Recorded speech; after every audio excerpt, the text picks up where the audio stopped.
ਪੜ੍ਹਿਐ ਨਾਹੀ ਭੇਦ ਬੁਝਿਐ ਪਾਵਣਾ। ਵੇਦ ਕਰੈ ਵੇਦ ਕਹੈ ਬਖਿਆਣ ਅੰਤ ਨਾ ਪਾਵਣਾ।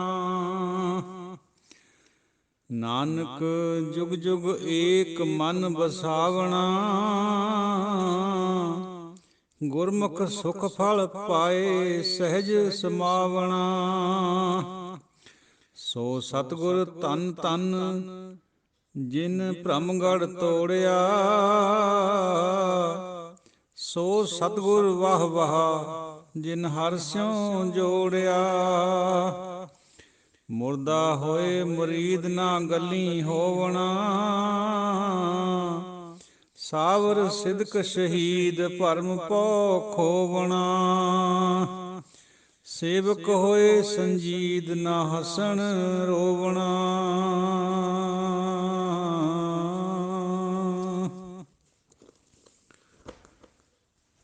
ਮਾਨਵ ਇੰਦਰ ਗਜੇਂਦਰ ਨਰਾਦਪ ਜੌਨ ਤਰਲੋਕ ਕੋ ਰਾਜ ਕਰੇਂਗੇ। ਕੋਟ ਇਸ਼ਨਾਨ ਗਜਾਦਿਕ ਦਾਨ ਅਨੇਕ ਸਵੰਬਰ ਸਾਜ ਬਰੇਂਗੇ। ਬ੍ਰਹਮ ਮਹੇਸ਼ਰ ਵਿਸ਼ਨ ਸੱਚੀ ਪਤ ਅੰਤ ਫਸੇ ਜਮ ਫਾਸ ਪਰੇਂਗੇ। ਜੇ ਨਰ ਸ੍ਰੀਪਤ ਕੇ ਪ੍ਰਸ ਹੈ ਪਗ ਤੇ ਨਰ ਫੇਰ ਨ ਦੇਹ ਧਰੇਂਗੇ। ਕਹਾਂ ਭਇਓ ਜੋ ਦੋਊ ਲੋਚਨ ਮੂੰਦ ਕੈ ਬੈਠ ਰਹਿਓ ਬਕ ਧਿਆਨ ਲਗਾਇਓ। ਨਹਾਤ ਫਿਰਿਓ ਲਿਏ ਸਾਤ ਸਮੁੰਦਰਨ ਲੋਕ ਗਇਓ ਪਰਲੋਕ ਗਵਾਇਓ।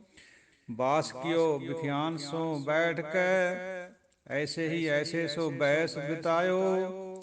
ਸਾਚ ਕਹੋ ਸੁਨ ਲਿਓ ਸਭੈ ਜਿਨ ਪ੍ਰੇਮ ਕਿਓ ਤਿਨ ਹੀ ਪ੍ਰਭ ਪਾਇਓ। ਕਾਹੂ ਲੈ ਪਾਹਨ ਪੂਜ ਧਰਿਓ ਸਿਰ ਕਾਹੂ ਲੈ ਲਿੰਗ ਗਰੇ ਲਟਕਾਇਓ। ਕਾਹੂ ਲਖਿਓ ਹਰ ਅਵਾਚੀ ਦਿਸ਼ਾ ਮਹਿ ਕਾਹੂ ਪਛਾਂ ਕੋ ਸੀਸ ਨਵਾਇਓ। ਕੋਊ ਬਤਾਨ ਕੋ ਪੂਜਤ ਹੈ ਪਸ ਕੋਊ ਮਿਰਤਾਨ ਕੋ ਪੂਜਨ ਧਾਇਓ। ਕੂਰ ਕਿਰਿਆ ਉਰਜਿਓ ਸਭ ਹੀ ਜਗ ਸ੍ਰੀ ਭਗਵਾਨ ਕੋ ਭੇਦ ਨਾ ਪਾਇਓ। ਕੋਊ ਬਤਾਨ ਕੋ ਪੂਜਤ ਹੈ ਪਸ ਕੋਊ ਮਿਰਤਾਨ ਕੋ ਪੂਜਨ ਧਾਇਓ। ਕੂਰ ਕਿਰਿਆ ਉਰਜਿਓ ਸਭ ਹੀ ਜਗ ਸ੍ਰੀ ਭਗਵਾਨ ਕੋ ਭੇਦ ਨਾ ਪਾਇਓ। ਪਾਵਨ ਸਤਿਗੁਰਾਂ ਦੇ ਪਾਵਨ ਚਰਨਾਂ ਨਾਲ ਜੁੜੀ ਹੋਈ ਸਾਰੀ ਸਾਧ ਸੰਗਤ ਜੀਓ, ਗੁਰੂ ਖਾਲਸਾ ਜੀਓ ਅਤੇ ਗੁਰਬਾਣੀ ਵਿਚਾਰ ਦੇ ਪਤਵੰਤੇ ਸਤਵੰਤੇ ਗੁਰਮੁਖ ਜਨੋ, ਆਪ ਜੀ ਦੇ ਚਰਨਾਂ ਦੇ ਵਿੱਚ ਆਪਣੀ ਹਕੀਰ ਬੁੱਧੀ ਦੁਆਰਾ, ਤੁੱਛ ਬੁੱਧੀ ਦੁਆਰਾ ਵਿਚਾਰ ਹਾਜ਼ਰ ਹੈ। ਸਵਈਆਂ ਦੀ ਦਸ਼ਮੇਸ਼ ਜੀ ਦੀ ਬਾਣੀ ਹੈ, ਨਿਤਨੇਮ ਦੀ ਬਾਣੀ ਹੈ। ਦਸ਼ਮੇਸ਼ ਜੀ ਫਰਮਾਉਂਦੇ ਹੈ, ਮਾਨਵ ਇੰਦਰ ਗਜਿੰਦਰ ਨਰਾਦਪ ਜੌਨ ਤਿਲੋਕ ਕੋ ਰਾਜ ਕਰੇਂਗੇ। ਮਨੁੱਖ ਇੰਦਰ ਦੇਵਤਾ, ਹਾਥੀਆਂ ਦਾ ਦੇਵਤਾ ਔਰ ਰਾਜੇ ਮਹਾਰਾਜੇ ਬੜੇ ਬੜੇ ਨਰਾਦਪ ਜਿਹੜੇ ਤਿਲੋਕ ਤੇ ਰਾਜ ਕਰਨਗੇ। ਕੋਟ ਇਸ਼ਨਾਨ ਗਜਾਦਿਕ ਦਾਨ ਅਨੇਕ ਸਵੰਬਰ ਸਾਜ ਬਰੇਂਗੇ। ਕਰੋੜਾਂ ਹੀ ਇਸ਼ਨਾਨ ਕਰਨਗੇ, ਹਾਥੀਆਂ ਦਾ ਦਾਨ ਕਰਨਗੇ, ਹਾਥੀਆਂ ਵਗੈਰਾ ਦਾ, ਔਰ ਅਨੇਕਾਂ ਹੀ ਸਵੰਬਰ ਚਾ ਕੇ ਆਪਣੀਆਂ ਸ਼ਾਦੀਆਂ ਕਰਨਗੇ। ਬ੍ਰਹਮ ਮਹੇਸ਼ਰ ਵਿਸ਼ਨ ਸੱਚੀਪਤ ਅੰਤ ਫਸੇ ਜਮ ਫਾਸ ਪਰੇਂਗੇ। ਬ੍ਰਹਮਾ ਮਹਾਦੇਵ ਵਿਸ਼ਨ ਸੱਚੀਪਤ, ਸੱਚੀ ਦਾ ਪਤੀ ਯਾਨੀ ਇੰਦਰ, ਅੰਤ ਫਸੇ ਜਮ ਫਾਸ ਪਰੇਂਗੇ। ਅਖੀਰ ਨੂੰ ਇਹਨਾਂ ਨੇ ਵੀ ਜਮਾਂ ਦੀ ਫਾਸ ਚ ਆਉਣਾ, ਕਿਉਂਕਿ ਸਾਧ ਸੰਗਤ ਜੀਓ ਗੁਰਬਾਣੀ ਦਾ ਪਵਿੱਤਰ ਫਰਮਾਨ ਹੈ, ਬ੍ਰਹਮਾ ਵਿਸ਼ਨ ਮਹਾਦੇਵ ਤ੍ਰੈਗੁਣ ਰੋਗੀ ਵਿੱਚ ਹਉਮੈ ਕਾਰ ਕਮਾਈ। ਇੱਕ ਹੋਰ ਜਗ੍ਹਾ ਪਵਿੱਤਰ ਵਚਨ ਹੈ ਗੁਰਬਾਣੀ 'ਚ, ਬ੍ਰਹਮਾ ਵਿਸ਼ਨ ਮਹਾਦੇਵ ਤ੍ਰੈਗੁਣ ਭੁੱਲੇ ਹਉਮੈ ਮੋਹ ਵਧਾਇਆ। ਕੋਈ ਵੀ ਵਿਅਕਤੀ ਜਿਹੜਾ ਹਉਮੈ ਵਿੱਚ ਹੈ ਉਹਦਾ ਅੰਤ ਹੋਣਾ। ਜਿਹੜੇ ਨਾਮ ਨਾਲ ਜੁੜ ਗਏ ਉਹਨਾਂ ਦਾ ਸਰੀਰਕ ਅੰਤ ਤਾਂ ਹੋਣਾ, ਲੇਕਿਨ ਆਤਮਿਕ ਤੌਰ 'ਤੇ ਅਮਰ ਹੋ ਜਾਂਦੇ ਹੋ। ਇਹ ਭੇਦ ਹੈ ਗੁਰਬਾਣੀ ਦੀ ਬਾਤ 'ਚ। ਨਾਮ ਰਹਿਓ ਸਾਧੂ ਰਹਿਓ, ਰਹਿਓ ਗੁਰੂ ਗੋਬਿੰਦ। ਸਾਧੂ ਕਦੇ ਨਹੀਂ ਮਰਦਾ, ਅਮਰ ਹੋ ਜਾਂਦਾ। ਬਾਕੀ ਸਾਰੀ ਸ੍ਰਿਸ਼ਟੀ ਜਿਹੜੀ ਹਉਮੈ ਦੇ ਵਿੱਚ ਹੈ ਉਹਨਾਂ ਸਭ ਦੇ ਸਿਰ ਦੇ ਉੱਤੇ ਕਾਲ ਹੈ। ਜੇ ਨਰ ਸ੍ਰੀ ਪਤ ਕੇ ਪ੍ਰਸ ਹੈ ਪੱਗ, ਤੇ ਨਰ ਫੇਰ ਨਾ ਦੇ ਤਰੇਂਗੇ।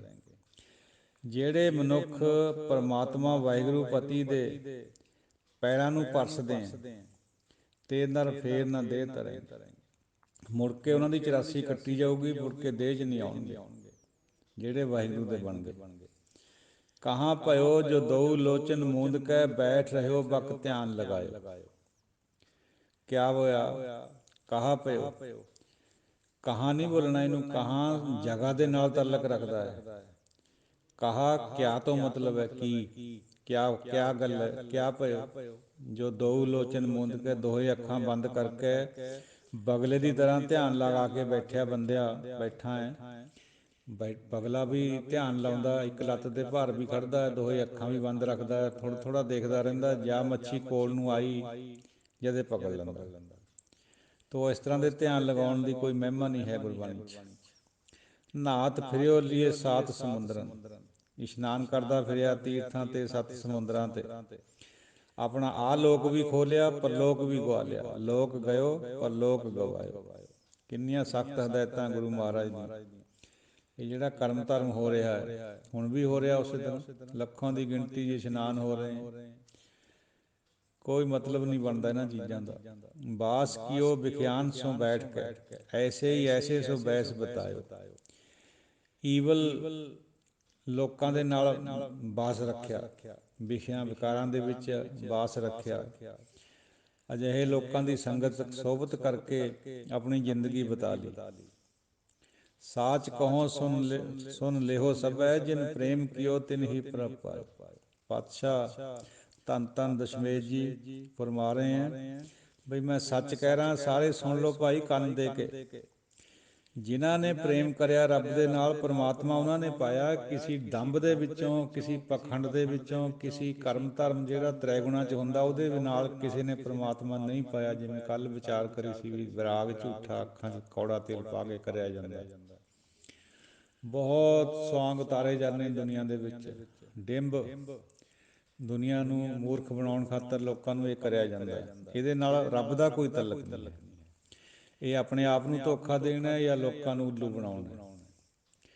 ਕਾਹੂ ਲੈ ਪਾਹਨ ਪੂਜ ਧਰਿਓ ਸਿਰ, ਕਾਹੂ ਲੈ ਲਿੰਗ ਗਰੇ ਲਟਕਾਇਓ। ਕਿਸੇ ਨੇ ਪੱਥਰ ਨੂੰ ਆਪਣੇ ਸਿਰ ਦੇ ਉੱਪਰ ਧਰ ਲਿਆ ਪੂਜਾ ਕਰਨ ਖਾਤਰ, ਉਹਨੂੰ ਪੂਜਨੀਕ ਬਣਾ ਲਿਆ। ਪਾਹਨ ਪੱਥਰ ਨੂੰ ਕਹਿੰਦੇ। ਕਾਹੂ ਲੈ ਲਿੰਗ ਗਰੇ ਲਟਕਾਇਓ। ਕਿਸੇ ਨੇ ਸ਼ਿਵ ਦਾ ਲਿੰਗ ਬਣਾ ਕੇ ਉਹਨੂੰ ਤਾਗੇ 'ਚ ਪਰੋ ਕੇ ਆਪਣੇ ਗਲੇ ਦੇ ਵਿੱਚ ਲਟਕਾ ਲਿਆ ਪੂਜਾ ਖਾਤਰ। ਇਹ ਸਾਰਾ ਡਿੰਬ ਹੈ, ਗਰੇ ਗਲੇ ਨੂੰ ਕਹਿੰਦੇ। ਕਾਹੂ ਲਖਿਓ ਹਰ ਵਾਚੀ ਦਿਸ਼ਾ ਮੈਂ, ਕਾਹੂ ਪਛਾਂ ਕੋ ਸੀਸ ਨਵਾਇਓ। ਕਿਸੇ ਨੇ ਉਸ ਨੂੰ ਸਾਊਥ ਦੱਖਣ ਦੀ ਦਿਸ਼ਾ ਵਿੱਚ ਕਿਹਾ ਵੀ ਇੱਧਰ ਪਰਮਾਤਮਾ ਹੈ, ਕਾਹੂ ਪਛਾਂ ਕੋ ਸੀਸ ਨਵਾਇਓ। ਕਿਸੇ ਨੇ ਕਿਹਾ ਵੀ ਇੱਧਰ ਪੱਛਮ ਵੱਲ ਮੱਕੇ ਵਿੱਚ ਹੈ। ਕਉ ਬਤਾਨ ਕੋ ਪੂਜਤ ਹੈ ਪਸ, ਕਉ ਮ੍ਰਿਤਾਨ ਕੋ ਪੂਜਨ ਤਾਇਓ। ਕਈ ਪਸ਼ੂ ਬੁੱਤਾਂ ਨੂੰ ਪੂਜੀ ਜਾਂਦੇ, ਮੂਰਤੀ ਪੂਜਾ ਨੂੰ ਕਹੀ ਹੈ ਬਾਤ ਗੁਰੂ ਸਾਹਿਬ ਦਸ਼ਮੇਸ਼ ਜੀ ਨੇ। ਕਉ ਬਤਾਨ ਕੋ ਪੂਜਤ ਹੈ ਪਸ, ਪਸ਼ੂ ਗਰਦਾਨਿਆ। ਕਉ ਮ੍ਰਿਤਾਨ ਕੋ ਪੂਜਨ ਤਾਇਓ। ਕਈ ਮਰਿਆ ਹੋਇਆਂ ਨੂੰ ਪੂਜੀ ਜਾਂਦੇ, ਮੜੀਆਂ 'ਚ ਦੀਵੇ ਬਾਲਦੇ। ਦੀਵਾਲੀ ਦੀ ਰਾਤ ਨੂੰ ਦੇਖ ਲਿਓ, ਸਵੇਰੇ ਜਾ ਕੇ ਹਰ ਇੱਕ ਪਿੰਡ ਦੀਆਂ ਮੜੀਆਂ ਦੇ ਵਿੱਚ ਕਿੰਨੇ ਕਿੰਨੇ ਦੀਵੇ ਪਏ ਹੁੰਦੇ।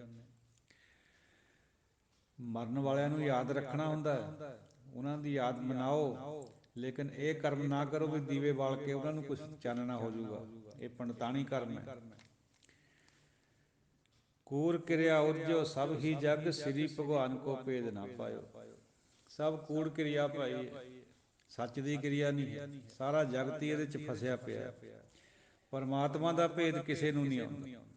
ਕੂੜ ਕਿਰਿਆ ਉਰਜੋ ਸਭ ਹੀ ਜਗ, ਸ੍ਰੀ ਭਗਵਾਨ ਕੋ ਭੇਦ ਨਾ ਪਾਇਓ। ਪਰਮਾਤਮਾ ਦਾ ਭੇਦ ਕਿਸੇ ਨੇ ਨਹੀਂ ਪਾਇਆ। ਅਜਿਹੇ ਕਰਮ ਕਰੀ ਜਾਂਦਾ ਬੰਦਾ ਜਿਹੜੇ ਰੱਬ ਤੋਂ ਵਿਛੋੜਦੇ। ਰੱਬ ਦੇ ਨਾਲ ਇਹਨਾਂ ਚੀਜ਼ਾਂ ਦਾ ਕੋਈ ਮਤਲਬ ਨਹੀਂ। ਸਾਧ ਸੰਗਤ ਜੀਓ, ਪੂਰਬ ਦਿਸ਼ਾ ਨੂੰ ਪ੍ਰਾਚੀ ਕਹਿੰਦੇ ਔਰ ਸਾਊਥ ਨੂੰ ਅਵਾਚੀ ਕਹਿੰਦੇ। ਇਹ ਦੋ ਸ਼ਬਦ ਦਸ਼ਮੇਸ਼ ਜੀ ਨੇ ਅਵਾਚੀ ਵਰਤਿਆ। ਗੁਰਬਾਣੀ ਵਿੱਚ ਤਾਂ ਇਹ ਸ਼ਬਦ ਨਹੀਂ ਹੈ, ਗੁਰੂ ਗ੍ਰੰਥ ਸਾਹਿਬ ਜੀ ਵਿੱਚ, ਲੇਕਿਨ ਬਾਕੀ ਸਾਹਿਤ ਵਿੱਚ ਹੈ, ਗੁਰਮਤਿ ਸਾਹਿਤ ਵਿੱਚ। ਇਹ ਪਰਾਇਵਾਚੀ ਹੈ ਜਿਹੜਾ ਅਵਾਚੀ ਸ਼ਬਦ ਹੈ, ਪ੍ਰਾਇਵਾਚੀ ਹੈ ਸਾਊਥ ਦਾ, ਦੱਖਣ ਦਾ। ਪ੍ਰਾਚੀ ਪ੍ਰਾਇਵਾਚੀ ਹੈ ਪੂਰਬ ਦਾ, ਈਸਟ ਦਾ। ਕੱਲ ਵਿਚਾਰ ਹੁੰਦੀ ਆਈ ਸੀਗੀ ਜੋਗੀਆਂ ਦੀ ਔਰ ਵਿਰਾਗੀਆਂ ਦੀ। ਇੱਕ ਜਗ੍ਹਾ ਪਵਿੱਤਰ ਵਚਨ ਹੈ, 12 ਮੈਂ ਜੋਗੀ ਭਰਮਾਏ ਸੰਨਿਆਸੀ 6 ਚਾਰ। ਗੁਰੂ ਸਾਹਿਬ ਦਾ ਫਰਮਾਨ ਹੈ ਵੀ 12 ਫਿਰਕਿਆਂ ਵਿੱਚ ਤਾਂ ਜੋਗੀਆਂ ਨੂੰ ਭਰਮਾਇਆ ਹੋਇਆ, ਭਰਮ ਵਿੱਚ ਪਾਏ ਹੋਏ। ਔਰ ਉਹ ਸਮਝਦੇ ਵੀ ਜਿਹੜਾ ਉਹਨਾਂ ਦਾ ਇੱਕ ਆਈ ਪੰਥ ਹੈ 12 ਵਿੱਚੋਂ, ਵੀ ਉਹ ਸਭ ਤੋਂ ਸ੍ਰੇਸ਼ਟ ਹੈ, ਜਿਹਦਾ ਜ਼ਿਕਰ ਜਪਜੀ ਸਾਹਿਬ 'ਚ ਵੀ ਗੁਰੂ ਨਾਨਕ ਪਾਤਸ਼ਾਹ ਨੇ ਕਰਿਆ। ਆਈ ਪੰਥੀ ਸਗਲ ਜਮਾਤੀ ਮਨ ਜੀਤੈ ਜਗ ਜੀਤ। ਗੁਰੂ ਸਾਹਿਬ ਫਰਮਾਉਂਦੇ ਵੀ ਸਾਡੇ ਵਾਸਤੇ ਭਾਈ ਸਾਰੇ ਹੀ ਆਈ ਪੰਥੀ ਹੈ, ਕੋਈ ਸ੍ਰੇਸ਼ਟ ਨਹੀਂ ਹੈ ਇਸ ਤਰ੍ਹਾਂ ਦਾ। ਸ੍ਰੇਸ਼ਟ ਨਾਮ ਨਾਲ ਹੋ ਸਕਦਾ ਬੰਦਾ, ਹੋਰ ਕਿਸੇ ਤਰ੍ਹਾਂ ਨਹੀਂ। ਸੰਨਿਆਸੀ 6 ਔਰ 4 10, ਉਹ 10 'ਚ ਵੰਡੇ ਹੋਏ ਹੈ। ਸਭ ਆਪਣੇ ਆਪਣਾ ਰਾਗ ਅਲਾਪ ਰਹੇ ਹੈ। ਤਾਂ ਹੀ ਤਾਂ ਗੁਰੂ ਮਹਾਰਾਜ ਨੇ ਫਰਮਾਤਾ ਵੀ ਕੂਰ ਕਿਰਿਆ ਉਰਜੋ ਸਭ ਹੀ ਜਗ ਸ੍ਰੀ ਭਗਵਾਨ ਕੋ ਭੇਦ ਨਾ ਪਾਇਓ। ਪਰਮਾਤਮਾ ਨਾਲ, ਪ੍ਰਾਣਪਤੀ ਨਾਲ ਕੋਈ ਨਹੀਂ ਜੁੜਦਾ, ਹੋਰਾਂ ਹੋਰਾਂ ਨਾਲ ਜੁੜੇ ਹੋਏ ਆ, ਆਪਣਾ ਆਪਣੀ ਡੱਫਲੀ, ਆਪਣਾ ਆਪਣਾ ਰਾਗ ਵਜਾਉਂਦੇ। 6 ਦਰਸ਼ਨ ਦੀ ਗੱਲ ਸਾਧ ਸੰਗਤ ਜੀ ਉਹ ਗੁਰਬਾਣੀ 'ਚ ਬਹੁਤ ਆਉਂਦੀ ਹੈ। ਖਟ ਦਰਸ਼ਨ, ਖਟ 6 ਨੂੰ ਕਹਿੰਦੇ। ਆਪਾਂ ਨੂੰ ਪਤਾ ਹੈ ਵੀ ਖਟ ਦਰਸ਼ਨ ਦੇ ਵਿੱਚ ਇੱਕ ਤਾਂ ਸਾਂਖ ਮੱਤ ਹੈ, ਕਪਿਲ ਮੁਨੀ ਦੁਆਰਾ ਲਿਖਿਆ ਹੋਇਆ, ਜਿਹੜਾ ਕਿ ਰੱਬ ਨੂੰ ਨਹੀਂ ਮੰਨਦਾ। ਉਹ ਕਹਿੰਦਾ ਵੀ ਪੁਰਸ਼ ਔਰ ਪ੍ਰਕਿਰਤੀ ਪਹਿਲਾਂ ਤੋਂ ਹੀ ਹੈ, ਰੱਬ ਦੀ ਕੋਈ ਹੋਂਦ ਨਹੀਂ ਮੰਨਦਾ। ਦੂਜਾ ਹੈਗਾ ਨਿਆਏ, ਇਹ ਗੌਤਮ ਰਿਸ਼ੀ ਨੇ ਲਿਖਿਆ ਹੋਇਆ, ਗੌਤਮ ਬੁੱਧ ਨਹੀਂ, ਗੌਤਮ ਇੱਕ ਰਿਸ਼ੀ ਹੋਇਆ। ਤੀਜਾ ਹੈਗਾ ਵਿਸ਼ੇਸ਼ਿਕ, ਉਹ ਕਨਾਦ ਮੁਨੀ ਰਿਸ਼ੀ ਨੇ ਲਿਖਿਆ। ਚੌਥਾ ਹੈਗਾ ਪਤੰਜਲੀ ਦਾ ਲਿਖਿਆ ਹੋਇਆ ਯੋਗ, ਯੋਗ ਇੱਕ ਸ਼ਾਸਤਰ ਹੈ। ਤੋ ਇੱਕ ਹੈਗਾ ਮੀਮਾਂਸਾ, ਇੱਕ ਵੇਦਾਂਤ। ਮੀਮਾਂਸਾ ਜੈਮਨੀ ਰਿਸ਼ੀ ਦਾ ਲਿਖਿਆ, ਵੇਦਾਂਤ ਵੇਦ ਵਿਆਸ ਦਾ ਲਿਖਿਆ ਹੋਇਆ। ਇਹਨਾਂ 'ਚੋਂ ਜਿਹੜਾ ਵੇਦਾਂਤ ਹੈ ਉਹ ਗੁਰਮਤਿ ਦੇ ਕਾਫੀ ਨੇੜੇ ਹੈ, ਬਾਕੀ ਨੇੜੇ ਨਹੀਂ ਹੈ। ਬਾਕੀਆਂ ਦਾ ਫਲਸਫਾ ਬਿਲਕੁਲ ਡਿਫਰੈਂਟ ਹੈ। ਮੀਮਾਂਸਾ ਤਾਂ ਕਹਿੰਦਾ ਵੀ ਜੱਗ ਕਰੋ, ਜੱਗ ਨਾਲ ਹੀ ਉਧਾਰ ਹੋ ਜਾਊਗਾ। ਗੁਰਬਾਣੀ ਇਹਦਾ ਖੰਡਨ ਕਰਦੀ, ਆਪ ਨੂੰ ਪਤਾ ਸਭ ਨੂੰ, ਕਰਮ ਧਰਮ ਹੈ। ਤੋ ਸਾਰੇ ਇਹ ਜਿਹੜੇ ਖਟ ਦਰਸ਼ਨ ਹੈ, ਇਹਨਾਂ ਦੀ ਵਿਚਾਰ ਦਾ ਜ਼ਿਕਰ ਬਹੁਤ ਹੈ ਗੁਰਬਾਣੀ 'ਚ। ਸਾਧ ਸੰਗਤ ਜੀ ਉਹ ਇੱਕ ਗੱਲ ਹੋਰ ਜਿਹੜੀ ਸ਼ਾਇਦ ਸੰਗਤ ਦੇ ਗੋਚਰੇ ਬਹੁਤੀ ਨਾ ਹੋਵੇ, ਖਸਟੀ ਖਟ ਦਰਸ਼ਨ ਪ੍ਰਭ ਸਾਜੇ ਅਨਹਦ ਸ਼ਬਦ ਨਿਰਾਲਾ ਵਾਜੇ। ਇਹ ਖਸਟੀ 6ਵੀਂ ਤਿਥੀ ਦੇ ਮੁਤਲਕ ਪਾਤਸ਼ਾਹ ਫਰਮਾ ਰਹੇ ਹੈ, 6ਵੀਂ ਤਿਥੀ ਦੇ ਦੁਆਰਾ ਉਪਦੇਸ਼ ਕਰ ਰਹੇ ਹੈ। ਖਸਟੀ ਖਟ ਦਰਸ਼ਨ ਪ੍ਰਭ ਸਾਜੇ। ਖਟ ਦਰਸ਼ਨ 6 ਸ਼ਾਸਤਰਾਂ ਨੂੰ ਵੀ ਕਹਿੰਦੇ ਆ, ਜਿਵੇਂ ਉੱਪਰ ਜ਼ਿਕਰ ਆਇਆ, ਲੇਕਿਨ 6 ਕਿਸਮ ਦੇ ਸਾਧਾਂ ਦੇ ਭੇਖ ਵੀ ਹੈ, ਹਰ ਇੱਕ ਦਾ ਵੱਖਰਾ ਅਨਹਦ ਹੈ। ਖਸਟੀ ਖਟ ਦਰਸ਼ਨ ਪ੍ਰਭ ਸਾਜੇ ਅਨਹਦ ਸ਼ਬਦ ਨਿਰਾਲਾ ਵਾਜੇ। ਕਿਹੜੇ ਕਿਹੜੇ 6 ਭੇਖ ਹੈ ਸਾਧਾਂ ਦੇ? ਇੱਕ ਤਾਂ ਯੋਗੀ, ਇੱਕ ਸੰਨਿਆਸੀ, ਤੀਜੇ ਜੰਗਮ, ਚੌਥੇ ਬੋਧੀ, ਪੰਜਵੇਂ ਸਰੇਵੜੇ, 6ਵੇਂ ਬੈਰਾਗੀ। ਇਹ 6 ਫਿਰਕੇ ਹੈ। ਯੋਗੀ 12 'ਚ ਭਰਮਾਏ ਹੋਏ ਹੈ, ਸੰਨਿਆਸੀ 10 ਵਿੱਚ ਵੰਡੇ ਹੋਏ ਹੈ, ਜੰਗਮ ਉਹ ਹੈ ਜਿਹੜੇ ਇੱਕ ਸੱਗੀ ਫੁੱਲ ਜਾਂ ਸਿਰ ਦੇ ਉੱਤੇ ਲਗਾਉਂਦੇ ਆ, ਅਤੇ ਹੱਥ ਵਿੱਚ ਇੱਕ ਘੰਟੀ ਹੁੰਦੀ ਹੈ, ਸ਼ਿਵਾਂ ਦੇ ਚੇਲੇ ਹੁੰਦੇ ਆ। ਬੋਧੀ ਮਹਾਤਮਾ ਬੁੱਧ ਨੂੰ ਮੰਨਣ ਵਾਲੇ, ਸਰੇਵੜੇ ਜੈਨ ਧਰਮ ਨੂੰ ਮੰਨਣ ਵਾਲੇ, ਔਰ ਇਸ ਤਰ੍ਹਾਂ ਦਾ ਇੱਕ ਫਿਰਕਾ ਬੈਰਾਗੀਆਂ ਦਾ। ਇਹ ਜਿਹੜੇ 6 ਸ਼ਾਸਤਰ ਹੈ, ਇਹ 6 ਸ਼ਾਸਤਰਾਂ ਦੀ ਗੱਲ ਵੀ ਗੁਰਬਾਣੀ 'ਚ ਹੈ, ਅਤੇ 6 ਸ਼ਾਸਤਰ 6 ਭੇਖਾਂ ਵਾਲੇ ਸਾਧੂਆਂ ਦੇ ਪ੍ਰਤੀ ਵੀ ਆਉਂਦੀ ਹੈ ਬਾਤ। ਪ੍ਰਸੰਗ ਅਨੁਸਾਰ ਅਰਥ ਹੁੰਦੇ ਆ ਇਹਦੇ। ਸਾਧ ਸੰਗਤ ਜੀਓ, ਇੱਕ ਬਹੁਤ ਬੜਾ ਅਦੀਬ ਹੋਇਆ ਪੱਛਮ ਦੇ ਵਿੱਚ, ਉਹਨੇ ਇੱਕ ਬਾਤ ਲਿਖੀ ਹੈ, ਕਹਿੰਦਾ ਇਹ man is three in himself, ਇਹ man is always three in himself. ਇੱਕ ਬੰਦਾ ਆਪਣੇ ਆਪ ਵਿੱਚ ਹਮੇਸ਼ਾ 3 ਰੂਪ ਹੁੰਦੇ ਉਹਦੇ। ਕਿਹੜੇ? ਇਹਦਾ ਗੁਰਮਤਿ ਨਾਲ ਵੀ ਮੇਲ ਹੈ ਚੀਜ਼ ਦਾ। ਕਿਵੇਂ? ਇੱਕ ਤਾਂ ਉਹ ਜਿਹੜਾ ਬੰਦਾ ਆਪਣੇ ਆਪ ਨੂੰ ਸਮਝਦਾ ਵੀ ਮੈਂ ਆਹ ਕੁਛ ਹਾਂ, ਔਰ ਉਹ ਟੋਟਲ ਭ੍ਰਾਂਤੀ ਹੁੰਦੀ ਹੈ, ਬੰਦਾ ਆਪਣੇ ਆਪ ਨੂੰ ਬੜਾ ਕਰਕੇ ਪੇਸ਼ ਕਰਦਾ ਹਉਮੈ ਦੇ ਵਿੱਚ, ਉਹ ਸਹੀ ਨਹੀਂ ਹੁੰਦੀ ਬਾਤ। ਇੱਕ ਉਹ ਹੈ ਜਿਹੜਾ ਲੋਕ ਬੰਦੇ ਨੂੰ ਸਮਝਦੇ ਆ ਉਹਨੂੰ ਵੀ ਬੰਦਾ ਇਹ ਫਲਾਣਾ ਬੰਦਾ ਐਸਾ ਹੈ, ਉਹ ਵੀ ਭ੍ਰਾਂਤੀ 'ਚ ਹੁੰਦੇ, ਉਹ ਉਹਨੂੰ ਘਟਾ ਕੇ ਦੇਖਦੇ ਹੁੰਦੇ ਜਾਂ ਬਹੁਤ ਵਧਾ ਕੇ ਪੇਸ਼ ਕਰਦੇ ਹੁੰਦੇ। ਕਿਉਂਕਿ ਸੱਚ ਨੂੰ ਕਹਿਣਾ ਬਹੁਤ ਅੱਛੀ ਗੱਲ ਹੁੰਦੀ ਹੈ, ਸੱਚ ਨੂੰ ਘਟਾ ਕੇ ਜਾਂ ਸੱਚ ਨੂੰ ਵਧਾ ਕੇ ਉਸਤਤ ਨਿੰਦਿਆ ਵਿੱਚ ਆ ਜਾਂਦੀਆਂ ਦੋਏ ਗੱਲਾਂ, ਉਹ ਦੋਨੋਂ ਠੀਕ ਨਹੀਂ ਹੁੰਦੀਆਂ। ਤੀਜਾ ਉਹ ਰੂਪ ਹੁੰਦਾ ਮਨੁੱਖ ਦਾ ਜਿਹੜਾ ਕਿ ਉਹ ਅਸਲ ਵਿੱਚ ਹੁੰਦਾ। A man is always three in himself, one he thinks about himself, ਬਈ ਮੈਂ ਕਿਆ ਹਾਂ, ਉਹ ਗਲਤ ਹੁੰਦਾ, ਹਉਮੈ 'ਚ ਹੁੰਦਾ ਸਾਰਾ ਕੁਝ, ਬੰਦਾ ਆਪਣੇ ਆਪ ਨੂੰ ਬਹੁਤ ਬੜਾ ਕਰਦਾ। ਦੂਜਾ ਸੈਕੰਡ ਇਹ ਹੈ ਵੀ the people think about him, ਲੋਕ ਜਿਹੜਾ ਉਹਦੇ ਵਾਸਤੇ ਸੋਚਦੇ ਵੀ ਉਹ ਬੰਦਾ ਐਸਾ ਹੈ, ਉਹ ਵੀ ਗਲਤ ਹੁੰਦਾ, ਅਕਸਰ ਗਲਤ ਹੁੰਦਾ। ਤੀਜਾ ਜਿਹੜਾ ਸਹੀ ਹੈ ਉਹ ਵੀ ਜੋ ਕੁਛ ਉਹ ਹੈਗਾ ਅਸਲ ਵਿੱਚ, ਇਨ ਰਿਐਲਿਟੀ ਜੋ ਵੀ ਉਹ ਹੈਗਾ ਉਹ ਅਸਲ ਹੁੰਦਾ। ਰੂਪ ਤਿੰਨੇ ਹੁੰਦੇ। ਇਹਨੂੰ ਇਸ ਤਰ੍ਹਾਂ ਸਮਝ ਲਓ, ਸਮਝਾਉਣ ਖਾਤਰ ਦਾਸਰਾ ਆਪ ਜੀ ਨਾਲ ਸਾਂਝ ਕਰ ਪਾਉਂਦਾ ਵੀ ਦਾਸਰੇ ਦੀ ਉਹ ਬਾਤ ਸਮਝੋ। ਇੱਕ ਤਾਂ ਮੈਂ ਆਪਣੇ ਆਪ ਨੂੰ ਜੋ ਸਮਝਦਾ ਉਹ ਹਉਮੈ ਵਿੱਚ ਹੈ, ਉਹ ਸਾਰਾ ਗਲਤ ਹੈ। ਇੱਕ ਜਿਹੜਾ ਲੋਕ ਮੇਰੇ ਬਾਰੇ ਸੋਚਦੇ ਆ ਉਹ ਵੀ ਲਗਭਗ ਗਲਤ ਹੁੰਦਾ, ਕੋਈ ਵਧਾ ਦੇਣਗੇ ਕੋਈ ਘਟਾ ਦੇਣਗੇ। ਅਸਲ ਵਿੱਚ ਮੈਂ ਉਹ ਹੈ ਜੋ ਅਸਲ 'ਚ ਮੈਂ ਹੈਗਾ, ਉਹਦੀ ਫਾਈਂਡ ਆਊਟ ਕਰਨਾ ਉਹਨੂੰ ਬੜਾ ਮੁਸ਼ਕਿਲ ਹੈ। ਸੰਤ ਕਰ ਸਕਦੇ, ਹੋਰ ਨਹੀਂ ਕੋਈ ਵੀ ਕਰ ਸਕਦਾ। ਹੋਰ ਉਹਨੂੰ ਵਧਾਉਣਗੇ ਜਾਂ ਘਟਾਉਣਗੇ, ਸੱਚ ਨਹੀਂ ਦੇਖ ਸਕਦੇ। ਤਾਂ ਇਹ ਗੱਲ ਗੁਰਮਤ ਦੇ ਨਾਲ ਵੀ ਮੇਲ ਖਾਂਦੀ ਹੈ। ਉਸਤਤ ਨਿੰਦਾ ਦੋਹਾਂ ਤੇ ਬਚਣਾ ਹੈ। ਆਪਣੇ ਆਪ ਦੀ ਵਡਿਆਈ ਤੋਂ ਬਚਣਾ ਹੈ, ਆਪਣੇ ਆਪ ਨੂੰ ਉੱਚਾ ਨਹੀਂ ਕਰਨਾ। ਗੁਰੂ ਦੇ ਸ਼ਬਦ ਦੇ ਝਰੋਖੇ 'ਚੋਂ ਦੇਖਣਾ ਆਪਣੇ ਆਪ ਨੂੰ ਵੀ ਮੇਰੇ ਅੰਦਰ ਕਿੰਨੀਆਂ ਬੁਰਾਈਆਂ, ਕਿੰਨੀਆਂ ਉਣਤਾਈਆਂ, ਕਿੰਨੀਆਂ ਤਰੁੱਟੀਆਂ ਹੁੰਦੀਆਂ ਬੰਦੇ 'ਚ। ਜਿਹੜਾ ਬੰਦਾ ਇਹ ਸਮਝਦਾ ਵੀ ਮੈਂ ਪੂਰਾ ਹੈ, ਪਰਫੈਕਟ ਹੈ, ਮੇਰੇ 'ਚ ਕੋਈ ਉਣਤਾਈ ਨਹੀਂ, ਸਮਝ ਲਓ ਸਭ ਤੋਂ ਵੱਡਾ ਬੇਵਕੂਫ ਹੈ ਦੁਨੀਆ ਦਾ। ਉਹ ਰੱਬ ਦੇ ਨੇੜੇ ਹੋ ਨਹੀਂ ਸਕਦਾ ਕਦੇ ਵੀ। ਜਿਹਨੂੰ ਇਸ ਗੱਲ ਦੀ ਗਿਆਤ ਹੋ ਗਈ ਸ਼ਬਦ ਦੇ ਝਰੋਖੇ 'ਚੋਂ, ਬਾਣੀ ਦੇ ਵਿਚਾਰ 'ਚੋਂ, ਵੀ I am nothing, all thing is he, ਸਭ ਕੁਛ ਉਹੀ ਹੈ, ਮੈਂ ਕੁਛ ਨਹੀਂ ਹੈ, ਉਹ ਬੰਦਾ ਸੱਚ ਦੇ ਨੇੜੇ ਹੋ ਸਕਦਾ। ਆਪਣੇ ਆਪ ਨੂੰ ਬੜਾ ਕਰਨਾ ਕਿਸੇ ਵੀ ਰੂਪ 'ਚ, ਇਹ ਹਉਮੈ ਦਾ ਰੂਪ ਹੈ। ਇਹਨੂੰ ਤਾਂ ਗੁਰਬਾਣੀ ਨੇ ਸਿਰੇ ਤੋਂ ਖੰਡਨ ਕਰਿਆ। ਸਾਰੀ ਜਿੰਨਾ ਵੀ ਸ਼ਬਦ ਹੈ ਗੁਰਬਾਣੀ ਹੈ, ਗੁਰੂ ਗ੍ਰੰਥ ਸਾਹਿਬ ਜੀ ਵਿੱਚ, ਸਭ ਦੇ ਵਿੱਚ ਹਉਮੈ, ਹਉ, ਮੇਰਾ, ਆਪ, ਮੈਂ, ਤਕੱਬਰ, ਕਿੰਨੇ ਰੂਪ ਹੈ ਇਹਦੇ ਹਉਮੈ ਦੇ, ਹੰਕਾਰ, ਗੁਮਾਨ, ਇਹਦਾ ਖੰਡਨ ਹੈ। ਜਿਹੜਾ ਬੰਦਾ ਇਹਨਾਂ 'ਚ ਫਸਿਆ ਹੋਇਆ ਉਹਦਾ ਉਧਾਰ ਨਹੀਂ ਹੋ ਸਕਦਾ। ਬ੍ਰਹਮਾ ਜੀ, ਵਿਸ਼ਨੂੰ ਜੀ, ਮਹਾਦੇਵ, ਇਹ ਤਿੰਨੇ ਸਤਿਕਾਰਤ ਦੇਵਤੇ ਹੈ ਸਾਡੇ ਹਿੰਦੂ ਧਰਮ ਦੇ ਵਿੱਚ।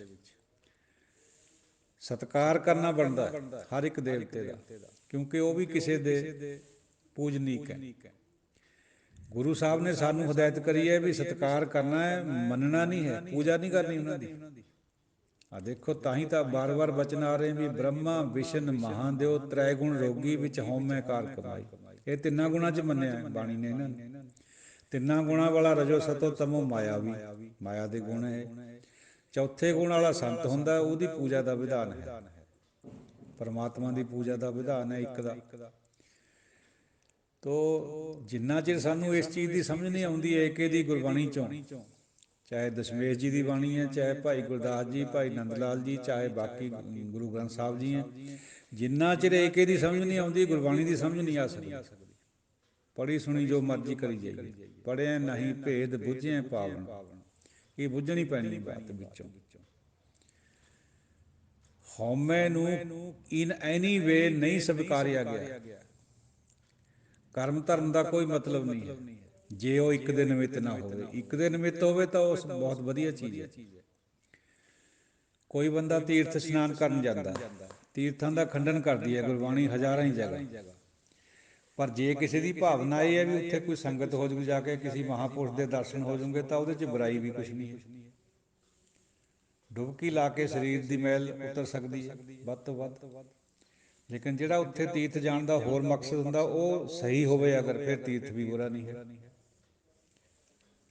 ਨਾ ਹਰ ਭਜੇ ਨਾ ਤੀਰਥ ਸੇਵੇ, ਚੋਟੀ ਕਾਲ ਗਹੀ, ਇਹ ਵੀ ਗੁਰਬਾਣੀ ਦਾ ਸ਼ਬਦ ਹੈ। ਤੋ ਤੀਰਥ ਇਟ ਸੈਲਫ ਜਿਹੜੇ ਹੈਗੇ, ਜੇ ਜਿਵੇਂ ਮਨੁੱਖ ਜਾਂਦੇ ਉਹਨਾਂ ਦੇ ਉੱਤੇ, ਉਹ ਠੀਕ ਨਹੀਂ, ਉਹਨੂੰ ਗੁਰਬਾਣੀ ਨੇ ਪ੍ਰਵਾਨ ਨਹੀਂ ਕਰਿਆ। ਜੇ ਉਹ ਦੂਜੀ ਕਿਸੇ ਹੋਰ ਭਾਵਨਾ ਨਾਲ ਜਾਂਦੇ ਆ ਵੀ ਉੱਥੇ ਚਲੋ ਸੰਗਤ ਹੋ ਜਾਊਗੀ, ਪੁਰਾਣੇ ਸਮਿਆਂ ਵਿੱਚ ਤਾਂ ਹੁੰਦੀ ਉਹ ਸੰਗਤ ਕਿਸੇ ਵਿਰਲਿਆਂ ਦੀ, ਵਿਰਲੇ ਸਮੇਂ 'ਤੇ ਹੁੰਦੀ ਸੀ, ਆਮ ਤਾਂ ਹੁੰਦੀ ਉਹ ਨਹੀਂ ਸੀ, ਨਾ ਕੋਈ ਰੇਡੀਓ ਟੈਲੀਵਿਜ਼ਨ ਸੀਗਾ, ਨਾ ਘਰ ਬੈਠਿਆਂ ਸੰਗਤ ਹੁੰਦੀ ਸੀ, ਪੜ੍ਹੇ ਲਿਖੇ ਵਿਦਵਾਨ ਲੋਕ ਵੀ ਬਹੁਤ ਘੱਟ ਹੁੰਦੇ ਸੀ। ਹੁਣ ਤਾਂ ਘਰ ਘਰ ਕੀਰਤਨ ਸੁਣਦਾ ਦਰਬਾਰ ਸਾਹਿਬ ਅੰਮ੍ਰਿਤਸਰ ਜੀ ਤੋਂ, ਸੰਗਤ ਹੁੰਦੀ ਰਹਿੰਦੀ ਹੈ। ਸੋ ਐਸੇ ਤਰੀਕੇ ਨਾਲ ਦਾਨ ਦੀ ਭਾਵਨਾ ਦੀ ਗੱਲ ਹੈ। ਦਾਨ ਦੀ ਨਿਖੇਧੀ ਸਭ ਤੋਂ ਜ਼ਿਆਦਾ ਗੁਰਬਾਣੀ 'ਚ ਕਰੀ ਹੋਈ ਹੈ। ਇੱਥੋਂ ਤੱਕ ਵੀ ਕਿਹਾ ਵੀ ਜੇ ਉਹ ਸਣੇ ਗਹਿਣੇ ਆਪਣੀ ਨਵੀਂ ਵਿਆਹੀ ਵਹੁਟੀ ਨੂੰ ਵੀ ਦਾਨ ਕਰ ਦੇਵੇ ਕੁਰੂਕਸ਼ੇਤਰ ਦੇ ਗ੍ਰਹਿਣ ਦੇ ਉੱਤੇ, ਜੇ ਉਹ ਗ੍ਰਹਿਣ ਕਰੈ ਕੁਲਖੇਤ ਅਰਪੈ ਨਾਰ ਸਿੰਗਾਰ ਸਮੇਤ, ਸਣੇ ਗਹਿਣੇ ਵੀ ਦਾਨ ਕਰ ਦੇਵੇ ਤਾਂ ਵੀ ਕੋਈ ਪ੍ਰਾਪਤੀ ਨਹੀਂ। ਛਾਇਆ ਪਾਤਰ ਦਾਨ ਕਰੀ ਜਾਵੇ, ਗੁਪਤ ਦਾਨ ਕਰੀ ਜਾਵੇ, ਗਾਇਆਂ ਦਾ, ਘੋੜਿਆਂ ਦਾ, ਹਾਥੀਆਂ ਦਾ ਦਾਨ ਕਰੀ ਜਾਵੇ, ਕੁਛ ਪ੍ਰਾਪਤੀ ਨਹੀਂ ਹੋਣੀ। ਇਹ ਸਭ ਹਉਮੈ 'ਚ ਹੁੰਦਾ, ਕਰਮ ਧਰਮ ਹੈ ਜਾਂ ਅਗਿਆਨਤਾ 'ਚ ਹੁੰਦਾ। ਪਰਮਾਤਮਾ ਨੂੰ, ਵਾਹਿਗੁਰੂ ਨੂੰ, ਉਸ ਰਾਮ ਨੂੰ ਯਾਦ ਕਰਨਾ ਜਿਹਨੇ ਇਹ ਸਾਰਾ ਕੁਛ ਸਾਜਿਆ ਹੋਇਆ। ਇਹ ਗੁਰਮਤਿ ਦਾ ਭਲੈਂਕ। ਜੇ ਅਸੀਂ ਗੁਰੂ ਵਾਲੇ ਹੋਏ ਹਾਂ ਤਾਂ ਗੁਰੂ ਤੋਂ ਇਹ ਚੀਜ਼ ਮਿਲਣੀ ਹੈ, ਗੁਰਬਾਣੀ ਗੁਰੂ ਹੈ, ਗੁਰਬਾਣੀ ਤੋਂ ਇਹ ਸੇਧ ਮਿਲਦੀ ਹੈ ਵੀ ਆਪਾਂ ਨੇ ਕਰਨਾ ਕਿਹਾ ਸੱਚ। ਜੋ ਸੰਸਾਰ ਕਰਦਾ ਹੈ ਉਹਦੇ ਪਿੱਛੇ ਭਾਵਨਾ ਹੋਰ ਹੈ, ਜਿਹੜਾ ਗੁਰੂ ਨੇ ਦੱਸੀ ਹੈ ਬਾਤ ਉਹਦੇ ਪਿੱਛੇ ਭਾਵਨਾ ਹੋਰ ਹੈ। ਹੁਣ ਦਾਨ ਕਰਨਾ ਵੈਸੇ ਬੁਰੀ ਗੱਲ ਨਹੀਂ ਹੈ ਗੁਰਬਾਣੀ ਦੇ ਮੁਤਾਬਕ, ਜੇ ਆਪ ਸਮਝੋ ਬੁਰਾ ਕਿਵੇਂ ਹੈ ਉਦੋਂ ਸੋਚੋ, ਉਵੇਂ ਸੋਚੋ। ਦੇਖੋ ਜੇ ਹਉਮੈ 'ਚ ਕਰਦਾ ਬੰਦਾ ਹਮੇਸ਼ਾ ਦਾਨ ਵੀ ਮੈਂ ਬੜਾ ਆਪ 'ਤੇ ਛੋਟਾ ਸਮਝ ਕੇ ਦਿੰਦਾ, ਉਹਦੀ ਭਾਵਨਾ ਗਲਤ ਹੋ ਗਈ। ਦਾਤਾ ਸਮਝਣ ਲੱਗ ਗਿਆ ਬੰਦਾ ਆਪਣੇ ਆਪ ਨੂੰ, ਦੱਦਾ ਦਾਤਾ ਏਕ ਹੈ ਸਭ ਕੋ ਦੇਵਨਹਾਰ, ਦਾਤਾ ਤਾਂ ਇੱਕ ਰੱਬ ਹੈ, ਬਾਕੀ ਸਭ ਮੰਗਤੇ ਹੈ। ਅਸੀਂ ਮੰਗਤੇ ਦਾਤੇ ਬਣ ਕੇ ਬੈਠ ਜਾਈਏ ਤਾਂ ਦਰਗਾਹ ਦੇ ਵਿੱਚ ਸਾਡੀ ਕੋਈ ਪੁੱਛ ਨਹੀਂ ਹੋਣੀ, ਉਲਟੀਆਂ ਪੌਲੀਆਂ ਪੈਣਗੀਆਂ। ਦਾਨ ਦਾ ਕੋਰਸਪੋਂਡਿੰਗ ਸ਼ਬਦ ਗੁਰਬਾਣੀ 'ਚ ਗੁਰਮਤਿ ਅਨੁਸਾਰ ਸੇਵਾ ਹੈ। ਸੇਵਾ ਪੈਸੇ ਧੇਲੇ ਨਾਲ, ਕੱਪੜੇ ਨਾਲ, ਭੂਮੀ ਨਾਲ, ਕਿਸੇ ਵੀ ਤਰ੍ਹਾਂ ਕਰੀ ਜਾ ਸਕਦੀ ਹੈ। ਗਿਆਨ ਨਾਲ, ਗਿਆਨ ਵੰਡ ਕੇ ਵੀ ਕਰੀ ਜਾ ਸਕਦੀ ਹੈ। ਉਹ ਨੀਵਾਂ ਹੋ ਕੇ ਹੁੰਦੀ ਹੈ ਸੇਵਾ, ਹਮੇਸ਼ਾ ਆਪ ਤੇ ਬੜੇ ਦੀ ਹੁੰਦੀ। ਸੰਗਤ ਨੂੰ ਬੜਾ ਕਰਦਾ ਬੰਦਾ ਜਦੋਂ ਸੰਗਤ ਦੀ ਸੇਵਾ ਕਰਦਾ। ਗੁਰੂ ਸਾਹਿਬ ਨੇ ਵੀ ਸੰਗਤ ਨੂੰ ਬੜਾ ਕਰਿਆ ਆਪ ਤੋਂ, 21 ਵਿਸਵੇ ਕਿਹਾ, ਆਪਣੇ ਆਪ ਨੂੰ 20 ਰੱਖਿਆ। ਤੋ ਭਾਵਨਾ ਦਾ ਫਰਕ ਹੈ ਦੋਹਾਂ ਦੇ ਪਿੱਛੇ। ਕਈ ਵਾਰ ਦੱਸਦੇ ਨੇ ਇਹ ਚੀਜ਼ ਬਿਆਨ ਕਰੀ ਹੈ ਬਈ ਕੋਈ ਬੰਦਾ 200 ਰੁਪਏ ਇੱਕ ਵਿਚਾਰੇ ਮੰਗਤਾ, ਸਵੇਰੇ ਸਵੇਰੇ ਫਿਰਦਾ, ਠੰਡ ਦੇ ਦਿਨ ਹੈ, ਨੰਗਾ ਫਿਰਦਾ, ਉਹਨੂੰ ਇੱਕ ਬੰਦੇ ਨੇ ਪ੍ਰੇਮ ਨਾਲ ਬੁਲਾ ਕੇ ਵੀ ਆ ਜਾ ਯਾਰ, ਆ ਜਾ, ਕਾਹਤੇ ਨੰਗਾ ਫਿਰਦਾ, ਲੈ 200 ਰੁਪਇਆ ਲੈ ਜਾ, ਜੁੱਤੀ ਪਵਾ ਲਈ, ਨਾਲੇ ਚਾਹ ਪਾਣੀ ਛਕ ਜਾ। ਇੱਕ ਤਾਂ ਇਹ ਭਾਵਨਾ। ਇੱਕ ਦੂਜੇ ਪਾਸੇ ਮੇਰੇ ਵਰਗਾ ਚੌਧਰੀ ਬੈਠਾ ਬਣਿਆ, 2-4 ਬੰਦੇ ਕੋਲ ਬੈਠੇ ਹੋਵੇਂ, ਚਮਚੂ, ਉਹਦੀ ਬੋਲੀ ਦੇਖਿਓ ਪਹਿਲਾਂ, ਮੰਗਤੇ ਨੂੰ ਕਿਵੇਂ ਬੁਲਾਊਗਾ, ਔਰਿਆ ਉਰਿਆ, ਇਸ ਤਰ੍ਹਾਂ ਹੰਕਾਰੀ ਬੋਲੀ। ਫਿਰ ਕਹੂਗਾ ਆ ਚੱਕ 200 ਰੁਪਏ, ਜੁੱਤੀ ਪਵਾਈ। ਉਹਨੂੰ ਪਤਾ ਵੀ ਇਹ ਜਿਹੜੇ ਮੇਰੇ ਚਮਚੂ ਹੈ ਬਾਹਰ ਜਾ ਕੇ ਮੇਰੀ ਵਡਿਆਈ ਕਰਨਗੇ, ਵੀ ਦੇਖੋ ਜੀ ਇਹ ਤਾਂ ਬਹੁਤ ਦਾਨੀ ਹੈ, ਪੈਸੇ ਦੇ ਤੇ ਮੰਗਤੇ ਨੂੰ 200 ਰੁਪਇਆ। ਸਾਧ ਸੰਗਤ ਜੀ, ਉਹ ਗੁਰਮਤਿ ਅਨੁਸਾਰ ਮੇਰੇ ਜਿਹੜਾ ਮੇਰੇ ਵਰਗਾ ਬਿਹੇਵੀਅਰ ਹੈ, ਲੋਕਾਂਚਾਰੀ ਦਾਨ, ਪੌਲੀਆਂ ਪੈਣਗੀਆਂ ਦਰਗਾਹ ਦੇ ਵਿੱਚ। ਜਿਹੜਾ ਦੂਜਾ ਨਿਮਰਤਾ ਨਾਲ ਦੇ ਰਿਹਾ, ਗੁਰੂ ਦਾ ਸਮਝ ਕੇ ਦੇ, ਉਹ ਵੀ 200 ਰਿਹਾ, ਉਹ ਵੀ 200 ਰਿਹਾ, ਭਾਵਨਾ ਦਾ ਫਰਕ ਪੈ ਗਿਆ। ਉਹਦੇ ਹਾਰ ਪੈਣਗੇ ਦਰਗਾਹ 'ਚ। ਹਰੀ ਚੰਦ ਦਾਨ ਕਰੈ ਜਸ ਲੇਵੈ, ਬਿਨ ਗੁਰ ਅੰਤ ਨਾ ਪਾਏ ਅਪੇ। ਰਾਜਾ ਹਰੀ ਚੰਦ ਰਾਜਾ ਸੀ, ਉਹ ਸਭ ਕੁਝ ਛੱਡ ਕੇ, ਘਰ ਬਾਰ ਤਿਆਗ ਕੇ, ਰਾਜਗਿਰੀ ਤਿਆਗ ਕੇ ਸਾਧੂ ਬਣ ਗਿਆ। ਇੱਥੋਂ ਤੱਕ ਵੀ ਮੜੀਆਂ ਦੇ ਵਿੱਚ ਨੌਕਰੀ ਕਰ ਲਈ, ਮਸਾਣਾ 'ਚ। ਲੜਕਾ ਮਰ ਗਿਆ, ਉਹਦੇ ਖਾਤਰ ਪੈਸਾ ਕੋਈ ਕੋਲ ਨਹੀਂ ਸੀਗਾ, ਤੋਂ ਮੰਗ ਕੇ 1 ਰੁਪਈਆ 2 ਰੁਪਈਏ ਉਦੋਂ ਹੁੰਦੇ ਸੀਗੇ, ਉਹਨੇ ਉਹ ਸਾਰਿਆ ਉਸ ਤਰ੍ਹਾਂ। ਤਾਂ ਗੁਰਬਾਣੀ ਵਿੱਚ ਇਸ ਕਰਮ ਨੂੰ, ਹਾਲਾਂਕਿ ਦੇਖੋ ਕਿੱਡਾ ਕਰਮ ਹੈ, ਛੱਡਣੀ ਗੱਦੀ ਬਹੁਤ ਔਖੀ ਹੈ, ਸੌਖੀ ਨਹੀਂ ਹੈ, ਪਰ ਇਹ ਰੱਬ ਕਰਕੇ ਨਹੀਂ ਛੱਡੀ, ਉਹਨੇ ਵਡਿਆਈ 'ਚ ਛੱਡੀ ਹੈ ਵੀ ਲੋਕ ਮੇਰੀ ਵਡਿਆਈ ਕਰਨ, ਵੀ ਮੈਂ ਤਿਆਗੀ ਹਾਂ। ਤਿਆਗ ਨੂੰ ਗੁਰਬਾਣੀ ਏਕਣ ਨਹੀਂ ਮੰਨਦੀ ਜਿੱਕਣ ਲੋਕ ਸਮਝਦੇ ਆ।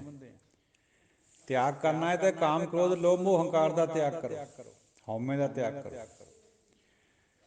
ਔਰ ਗੁਰਬਾਣੀ ਨੇ ਉਸ ਕਰਮ ਨੂੰ, ਹਰੀ ਚੰਦ ਨੂੰ ਔਗਣ ਦੱਸਿਆ ਹੈ ਔਗਣ ਜਾਣੇ ਤਾਂ ਪੁੰਨ ਕਰੇ ਕਿਉਂ, ਕਿਉਂ ਨਖਾਸ ਬਕਾਈ। ਜੇ ਉਹ ਸਮਝਦਾ ਵੀ ਮੈਂ ਔਗਣ ਕਰ ਰਿਹਾ, ਇਹ ਆਪਣੇ ਗੁਰੂ ਨੂੰ ਪੁੱਛ ਲੈਂਦਾ, ਫਿਰ ਉਹ ਕਿਉਂ ਮੰਡੀਆਂ 'ਚ ਵਿਕਦਾ ਫਿਰਦਾ।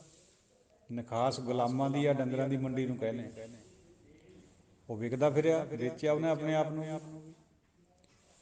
ਇਹ ਚੰਗਾ ਕਰਮ ਨਹੀਂ ਥਾ ਉਹਦਾ। ਲੋਕ ਭਾਵੇਂ ਵਡਿਆਈ ਕਰਦੇ ਆ, ਉਹਦੀਆਂ ਕਥਾਵਾਂ ਗਾਉਂਦੇ, ਆਪਾਂ ਨੇ ਗੁਰੂ ਦੇ ਐਂਗਲ ਤੋਂ ਦੇਖਣਾ ਹਰ ਇੱਕ ਚੀਜ਼ ਨੂੰ।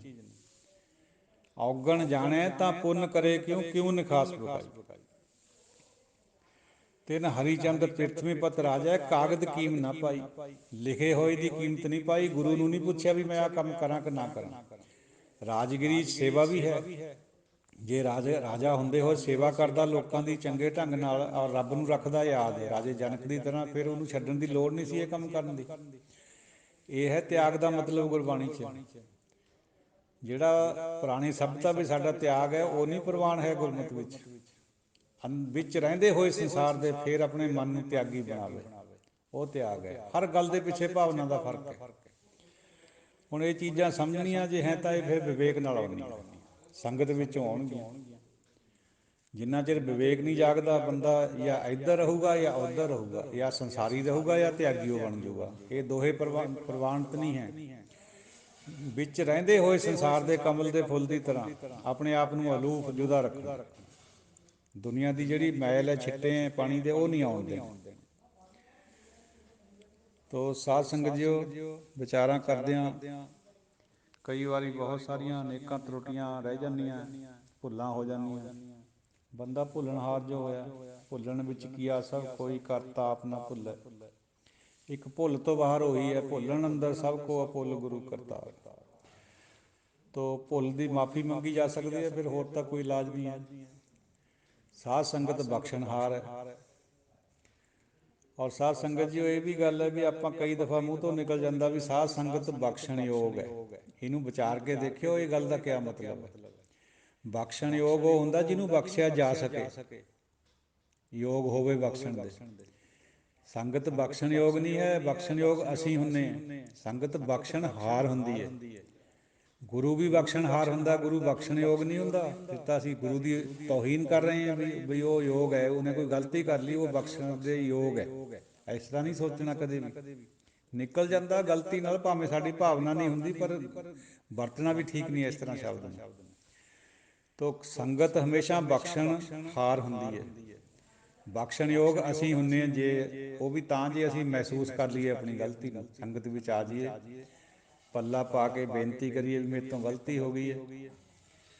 ਸੰਗਤ ਹਮੇਸ਼ਾ ਹੀ ਬਖਸ਼ਣਹਾਰ ਹੁੰਦੀ ਹੈ। ਅੰਗਰੇਜ਼ੀ 'ਚ ਕਹਾਵਤ ਹੈ ਇੱਕ, a man who does a sin is a devil. ਜਿਹੜਾ ਬੰਦਾ ਪਾਪ ਕਰਦਾ ਉਹ ਦੈਂਤ ਹੈ, ਡੈਵਲ ਹੈ, ਬੁਰਾ ਹੈ। But he who ਕਨਫੈਸਿਜ਼ it in ਕੰਗਰੀਗੇਸ਼ਨ ਜਾਂ ਸੰਗਤ। ਪਰੰਤੂ ਜਿਹੜਾ ਕੰਗਰੀਗੇਸ਼ਨ ਜਾਂ ਸੰਗਤ ਦੇ ਵਿੱਚ ਉਹਨੂੰ ਮੰਨ ਲੈਂਦਾ ਵੀ ਮੇਰੇ ਤੋਂ ਇਹ ਗਲਤੀ ਹੋਈ ਹੈ, ਹੀ ਇਜ਼ ਏ ਸੇਂਟ, ਉਹ ਸੰਤ ਹੈ। ਦੇਖੋ ਇਹ ਗੁਰਮਤਿ ਨਾਲ ਮਿਲਦਾ ਜੁਲਦਾ ਫਲਸਫਾ ਬਾਹਰ ਦਾ, ਪੱਛਮ ਦਾ। ਕਿਉਂਕਿ ਆਪਣੀ ਗਲਤੀ ਨੂੰ ਹਰ ਬੰਦਾ ਛਪਾਊਗਾ, ਆਪਣਿਆਂ ਦੀ ਨੂੰ ਛਪਾਊਗਾ, ਦੂਜਿਆਂ ਦੀ ਨੂੰ ਉਘਾੜੂਗਾ। ਇਹ ਦੋਹੇ ਚੀਜ਼ਾਂ ਵਰਜਿਤ ਹੈ ਗੁਰਮਤਿ ਵਿੱਚ। ਜੇ ਨੰਗੀ ਕਰਨੀ ਹੈ ਗੱਲ ਤਾਂ ਆਪਣੀ ਕਰੋ ਤਾਂ ਕਿ ਦੁਬਾਰਾ ਗਲਤੀ ਨਾ ਹੋਵੇ। ਦੂਜੇ ਦੀ ਨੂੰ ਛਪਾਉਣਾ ਸਹੀ ਗੱਲ ਹੈ ਇੱਕ ਹੱਦ ਤੱਕ, ਵੀ ਉਹਨੂੰ ਇਕੱਲਿਆਂ ਨੂੰ ਸਮਝਾਓ ਤਾਂ ਕਿ ਉਹ ਮਹਿਸੂਸ ਨਾ ਕਰੇ ਵੀ ਮੇਰੀ ਬੇਇੱਜ਼ਤੀ ਹੋ ਰਹੀ ਹੈ। ਔਰ ਉਹ ਸਮਝ ਵੀ ਜਾਏਗਾ। ਫਿਰ ਜੇ ਉਹਨੂੰ ਸੰਗਤ ਵਿੱਚ ਠਿੱਲਾਂ ਕਰਕੇ ਉਹਨੂੰ ਸਮਝਾਉਣ ਦੀ ਕੋਸ਼ਿਸ਼ ਕਰਾਂਗੇ, ਉਹ ਸਗੋਂ ਹੋਰ ਬਾਗੀ ਹੋਊਗਾ। ਕਦੇ ਨਹੀਂ ਸਮਝਦਾ ਬੰਦਾ ਇਸ ਤਰ੍ਹਾਂ। ਤਰੀਕੇ ਨਾਲ ਹੀ ਸਮਝਾਉਣਾ ਠੀਕ ਹੁੰਦਾ। ਇਸੇ ਕਰਕੇ ਗੁਰੂ ਪਰਦਾ ਢੱਕਦਾ ਆਪਣੇ ਸਿੱਖ ਦਾ।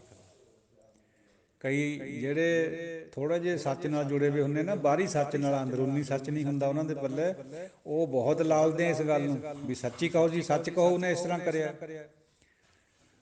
ਉਹ ਭਾਈ ਬੰਦਾ ਗਲਤੀ ਹਰ ਇੱਕ ਤੋਂ ਹੋ ਸਕਦੀ ਹੈ, ਆਪਾਂ ਤੋਂ ਵੀ ਹੋ ਸਕਦੀ ਹੈ।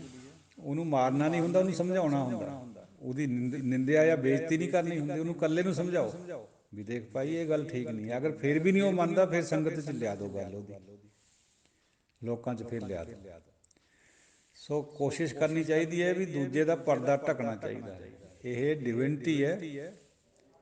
ਇਹਨੂੰ ਜਿਹੜੇ ਥੋੜ੍ਹਾ ਜਿਹਾ ਸੱਚ ਜਾਣਦੇ ਆ ਨਾ, ਜਿਹਦੇ ਅੰਦਰ ਥੋੜ੍ਹਾ ਜਿਹਾ ਦੁਨਿਆਵੀ ਸੱਚ ਹੁੰਦਾ, ਉਹ ਫਿਰ ਬੁਰਾ ਗਿਣਦੇ ਆ ਵੀ ਨਹੀਂ ਉਹ ਤਾਂ ਸੱਚ ਨਹੀਂ ਬੋਲਦਾ ਜੀ। ਜਿਹੜਾ ਇਹੋ ਜਿਹਾ ਫਸਾਦੀ ਸੱਚ ਹੁੰਦਾ ਉਹਦੇ ਨਾਲੋਂ ਨੇਕ ਝੂਠ 100 ਗੁਣ ਚੰਗਾ ਹੁੰਦਾ। ਸ਼ੇਖ ਸਾਦੀ ਨੇ ਲਿਖੀ ਇਹ ਬਾਤ। ਦੇਖੋ ਸੱਚ ਤਾਂ ਗੰਗੂ ਵੀ ਬੋਲ ਰਿਹਾ ਹੈ ਵੀ ਮਾਤਾ ਜੀ ਔਰ ਸਾਹਿਬਜ਼ਾਦੇ ਮੇਰੇ ਕੋਲ ਹੈ, ਪਰ ਉਹ ਫਸਾਦੀ ਸੱਚ ਹੈ। ਨੇਕ ਝੂਠ ਕਿਹੜਾ ਹੁੰਦਾ?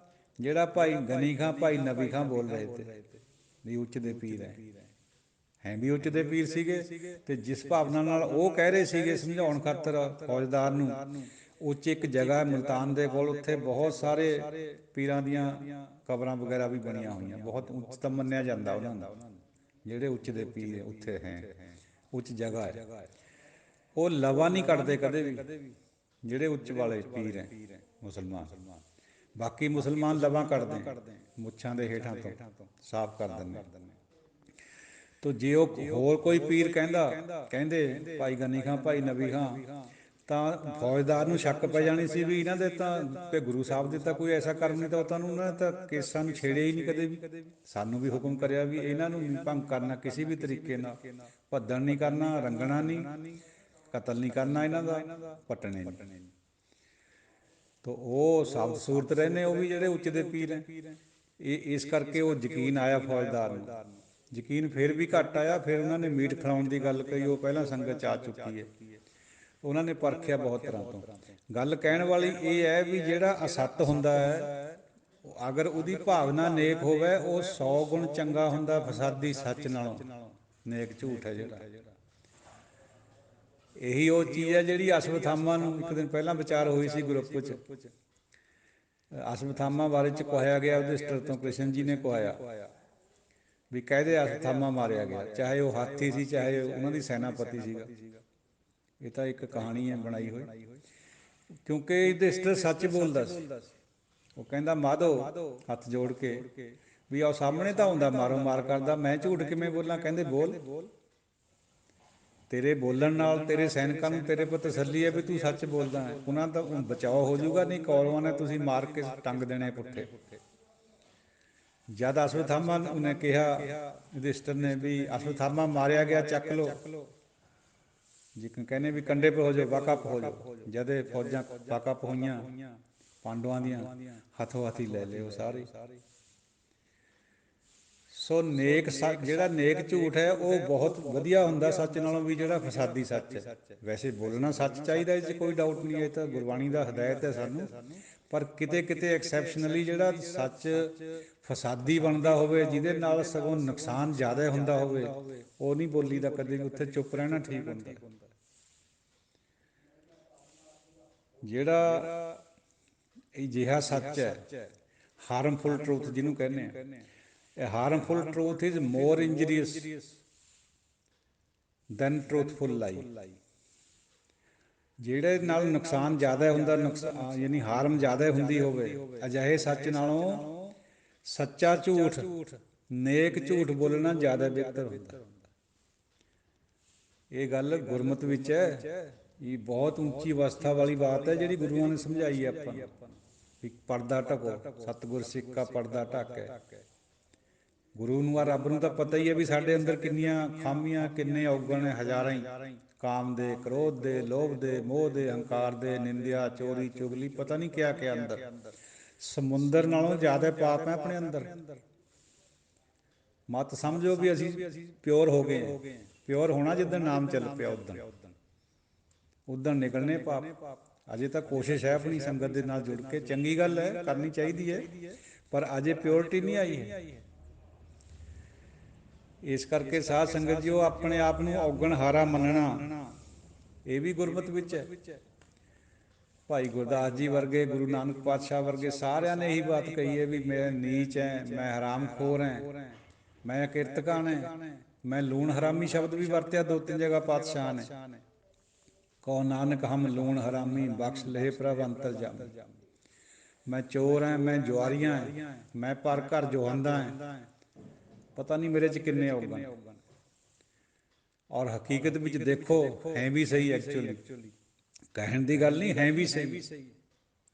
ਚਾਹੇ ਉਹਨੂੰ ਪ੍ਰੈਕਟੀਕਲੀ ਆਪਾਂ ਲਾਗੂ ਨਹੀਂ ਕਰਦੇ, ਲੇਕਿਨ ਜੇ ਅੰਦਰ ਇੱਕ ਫੁਰਨਾ ਆ ਗਿਆ ਕਿਸੇ ਮਾੜੇ ਵਿਚਾਰ ਦਾ, ਪਾਪ ਤਾਂ ਬਣ ਗਿਆ ਉਦੋਂ। ਹੱਥਾਂ ਪੈਰਾਂ ਨਾਲ ਤਾਂ ਜੁਰਮ ਹੋਊਗਾ, ਜੇ ਕਰਾਂਗੇ ਤਾਂ ਸਜ਼ਾ ਮਿਲ ਜੂਗੀ ਆਪਾਂ ਨੂੰ ਬਾਹਰ।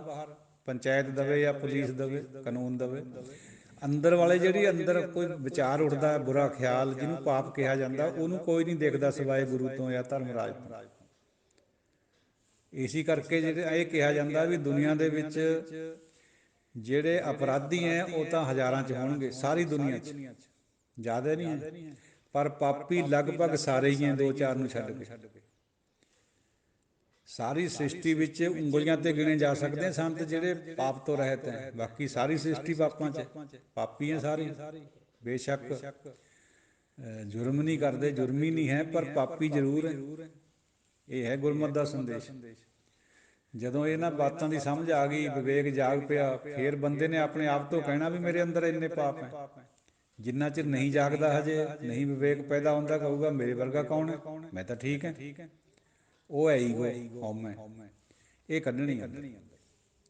ਇਹ ਨਿਕਲੂਗੀ ਸ਼ਬਦ ਨਾਲ ਜੁੜ ਕੇ ਸੰਗਤ ਦੇ ਵਿੱਚ। ਬਸ ਇਹਦਾ ਅਸੂਲ ਇਹੀ ਹੈ ਵੀ ਜਿਹਨੇ ਇੱਧਰ ਨੂੰ ਮਨ ਗੁਰੂ ਨੇ ਬਣਾ ਤਾ, ਆਪਣੇ ਕਰੇ ਤੋਂ ਨਹੀਂ ਹੋਣਾ। ਜਿਹਨੂੰ ਗੁਰੂ ਨੇ ਬਖਸ਼ਿਸ਼ ਕਰ ਦਿੱਤੀ ਵੀ ਤੇਰਾ ਮਨ ਧੋਣਾ ਹੈ, ਉਹਨੇ ਸੰਗਤ ਵੀ ਜਾ ਕੇ ਆਪਣੀ ਔਗਣ ਫਰੋਲਣ ਲੱਗ ਜਾਣਾ ਵੀ ਮੈਨੂੰ ਬਖਸ਼ੋ, ਮੇਰੇ ਤੇ ਆਹ ਗਲਤੀ ਹੁੰਦੀ ਹੈ, ਤਾਂ ਕਿ ਗਾਹਾਂ ਨੂੰ ਨਾ ਹੋਵੇ। ਤਾਂ ਚਲੋ ਸਾਧ ਸੰਗਤ ਜੀ ਦਿਓ ਆਗਿਆ, ਕਾਫੀ ਲੰਬੀ ਵਿਚਾਰ ਹੋ ਗਈ। ਚਲੋ ਹੁਕਮ ਹੈ ਉਹਦਾ, ਜਿਵੇਂ ਜਿਵੇਂ ਆਪ ਜੀ ਸੰਗਤ ਨੇ ਹੁਕਮ ਕਰਿਆ ਵਿਚਾਰ ਚੱਲਦੀ ਹੈ। ਕੱਲ੍ਹ ਪਹਿਲਾਂ ਕਿਸੇ ਗਰੁੱਪ ਦੇ ਮੈਂਬਰ ਨੇ ਬਾਬਾ ਫਰੀਦ ਜੀ ਦੇ ਸ਼ਲੋਕਾਂ ਵਾਸਤੇ ਕਿਹਾ ਸੀ। ਫਿਰ ਕੱਲ੍ਹ ਭਾਈ ਰਣਜੀਤ ਸਿੰਘ ਜੀ ਦੀ ਬਾਤ ਹੋਈ ਮੇਰੇ ਨਾਲ। ਉਹ ਕਹਿੰਦੇ ਵੀ ਪਹਿਲਾਂ ਨਿਤਨੇਮ ਦੀਆਂ ਬਾਣੀਆਂ ਨੂੰ ਜੇ ਕਰ ਲਈਏ। ਮੈਂ ਕਿਹਾ ਜੀ 7 ਵਜੇ ਨਾ ਜਿਵੇਂ ਤੁਹਾਡਾ ਹੁਕਮ ਹੈ, ਤਾਂ ਕੱਲ੍ਹ ਨੂੰ ਫਿਰ ਚੌਪਈ ਸਾਹਿਬ ਦੀ ਵਿਚਾਰ ਸ਼ੁਰੂ ਕਰ ਦਾਂਗੇ। ਫਿਰ ਸੰਗਤ ਜਿਵੇਂ ਵੀ ਕਹੂਗੀ। ਇਹ ਠੀਕ ਹੈ ਵੀ ਜਾਪ ਸਾਹਿਬ ਦੀ ਬਾਣੀ ਔਖੀ ਹੈ, ਉਹਦਾ ਪਾਠ ਵੀ ਔਖਾ ਹੈ, ਸਮਝਣਾ ਤਾਂ ਹੋਰ ਵੀ ਔਖਾ ਹੈ। ਜਿਵੇਂ ਸੰਗਤ ਕਹੂਗੀ ਕਰਾਂਗੇ, ਉਹ ਵੀ ਚਾਹੇ ਬਾਅਦ 'ਚ ਕਰ ਲਿਓ, ਪਹਿਲਾਂ ਬਾਬਾ ਫਰੀਦ ਜੀ ਕਰ ਲਿਓ। ਔਰ ਭਾਈ ਰਣਜੀਤ ਸਿੰਘ ਜੀ ਤਾਂ 12 ਮਹਾਂ ਦੀ ਵੀ ਬਾਤ ਕਰ ਰਹੇ ਸੀ, ਜਰਮਨੀ ਵਾਲੇ ਭਾਈ ਰਣਜੀਤ ਸਿੰਘ ਦੀ ਬਾਤ, ਕਿਉਂਕਿ ਇਹ ਤਾਂ ਬਾਹਰ ਵੀ ਜਾਣੀਆਂ ਹੁਣ ਆਲ ਵਰਲਡ ਲੈਵਲ 'ਤੇ। ਫਿਰ ਬੰਦਾ ਕਈ ਵਾਰ ਕਨਫਿਊਜ਼ ਹੋ ਜਾਂਦਾ ਵੀ ਕਿਹੜੇ ਰਣਜੀਤ ਸਿੰਘ ਹੈ, ਕਿਤੇ ਢੱਡਰੀਆਂ ਵਾਲੇ ਤਾਂ ਨਹੀਂ। ਬਹੁਤ ਰਣਜੀਤ ਸਿੰਘ ਹੋਰ ਵੀ ਹੋਣਗੇ ਕਥਾਵਾਚਕ। ਭਾਈ ਰਣਜੀਤ ਸਿੰਘ ਜੀ ਜਰਮਨੀ ਵਾਲੇ, ਉਹਨਾਂ ਦੀ ਬਾਤ, ਉਹ ਰੂਹੇ ਰਵਾਂ ਇਸ ਗਰੁੱਪ ਦੇ। ਉਹਨਾਂ ਨੇ ਐਡਾ ਬੜਾ ਉਪਰਾਲਾ ਕਰਕੇ ਨੈੱਟ ਪਰ ਚੜ੍ਹਾਤੀ ਹੈ ਸਾਰੀ ਉਹ ਵਿਚਾਰ। ਔਰ ਯਕੀਨ ਮੰਨਿਓ ਵੀ ਜੋ ਕੁਛ ਅੰਦਰ ਪਿਆ ਸੀ ਛੁਪਿਆ, ਉਹ ਸਾਰਾ ਉਹਨਾਂ ਨੇ ਪ੍ਰਗਟ ਕਰਾਇਆ। ਇਹੀ ਸੰਗਤ ਦੀ ਵਡਿਆਈ, ਨਹੀਂ ਸੀ ਹੋਣਾ ਇਹ ਸਾਰਾ ਕੁਛ। ਸੱਚ ਕਹਿਣਾ ਵੀ ਬਹੁਤ ਮੁਸ਼ਕਿਲ ਹੁੰਦਾ ਜਿੰਨਾ ਚਿਰ ਸੰਗਤ ਦਾ ਸਹਿਯੋਗ ਨਾ ਹੋਵੇ। ਉਹਨਾਂ ਨੇ ਬਹੁਤ ਭਾਰੀ ਸਹਿਯੋਗ ਹੈ ਉਹਨਾਂ ਦਾ ਇਸ ਬਾਤ 'ਚ। ਬਾਕੀ ਗਰੁੱਪ ਦਾ ਵੀ ਹੈ, ਪਰ ਉਹਨਾਂ ਦਾ ਨਿਵੇਕਲਾ ਵਿਸ਼ੇਸ਼। ਜਿਵੇਂ ਆਪ ਜੀ ਸੰਗਤ ਦਾ ਹੁਕਮ ਹੈ ਦੱਸ ਰਿਹਾ, ਉਸ ਤਰ੍ਹਾਂ ਕਰਦਾ ਜਾਊਗਾ। ਕੋਈ ਅਪਸ਼ਬਦ ਦੀ ਦੁਬਾਰਾ ਖਿਮਾ ਦਿਓ ਅਸੀਸਾਂ। ਵਾਹਿਗੁਰੂ ਜੀ ਕਾ ਖਾਲਸਾ, ਵਾਹਿਗੁਰੂ ਜੀ ਕੀ ਫਤਿਹ।